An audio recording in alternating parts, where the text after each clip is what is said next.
while we see that the Bible is, it seems like the Bible is against polygamy, but there are so many rulers. I mean, David and so many Old Testament patriarchs who had multiple wives.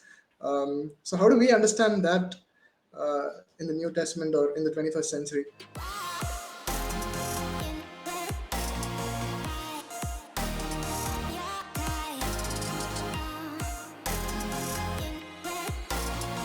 Right. Well, it's good to go back to the beginning, where God establishes in Genesis 2:24 that for this cause a man will leave his father and his mother. He will cleave to his wife, and the two will become one flesh. So we see the ideal already set forth in Genesis chapter 2. We see that that is the ideal that is taking place also in other settings as well. For example, wherever you see polygamy in the Old Testament, you see big trouble, you see conflict, you see dissension, you see divisiveness. Well, I think it's a very bad advertising campaign for polygamy in the Old Testament. Wherever you see polygamy, it's a disaster. So we see very clearly illustrated in the narratives of Scripture problems with polygamy, to basically avoid doing that, avoid going into that realm. Also, there are two, again, amongst evangelicals, there are two views on this. Some people say that polygamy is not God's ideal. Polygamy is something that is inferior, that the way to move forward with God's ideal is one man and one woman as one flesh for one lifetime. That's God's ideal. And Jesus repeats that in Matthew 19. For this cause, a man will leave his father and his mother. There's that exclusivity. That he will cleave to his wife. There is that unity and complementarity. The two will become one flesh. There is that conjugality. And he says, whatever God has joined together, let no one divide. And so there is that sense of permanency as well. So you have this as the essence of marriage. And so Jesus affirms that in the New Testament. But you also have, others who say, well, in the Old Testament, God permitted polygamy. It was common. It wasn't enforceable. And so rather than, in a sense, going after the polygamists, in a sense, there were deeper issues that needed to be resolved in ancient Israel. So that was not as pressing a matter. Now, I do think that there are texts that would undermine polygamy in terms of legislation, and we see this in I believe Leviticus 18:18, where it talks about a man who should not take on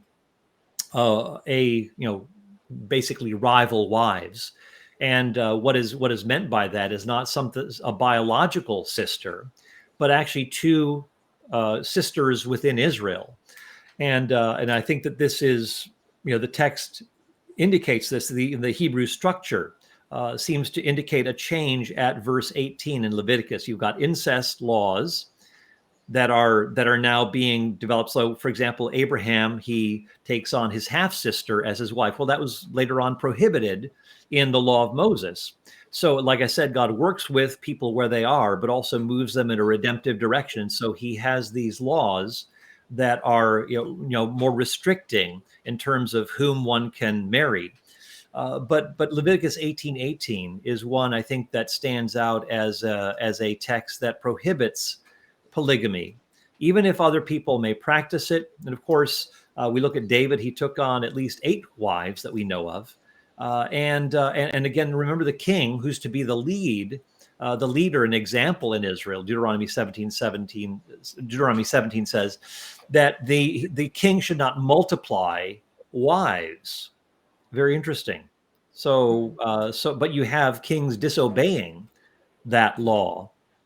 And so, yes, there is a text where God says, when David has had committed adultery with Bathsheba, that he is, that Nathan confronts him, and God is telling him that I gave you your master's, household, his possessions, his wives, and all these other things.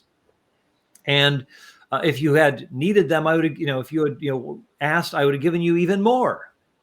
Well, some people say, oh, God would have given even more wives to David. Well, I don't think that that's exactly what he is saying. And I go into details on this in my forthcoming book. But you see, if David then took on the wives, and they became David's wives, then first of all, one of the wives would have been his own mother-in-law.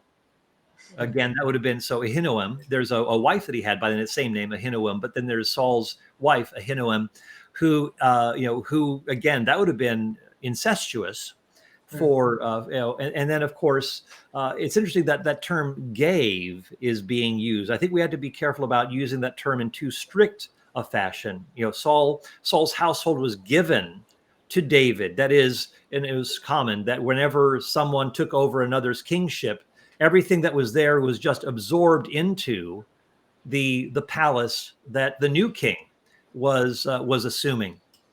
So it's not as though it's strictly, oh, I'm giving you all of these wives, but rather remember that later on in the text that God says to David that he is going to give his wives to Absalom, his son, who will rise up against him.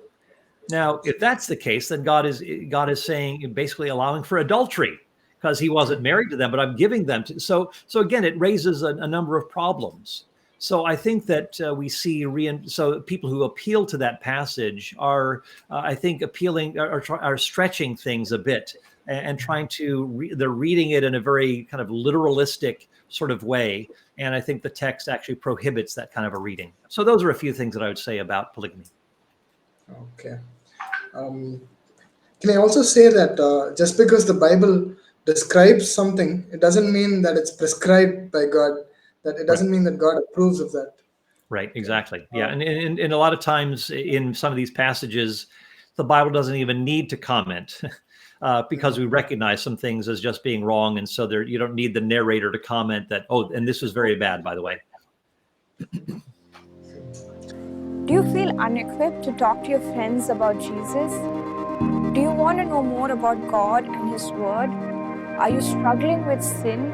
And do you desire to pursue a holy life? Then this channel is for you.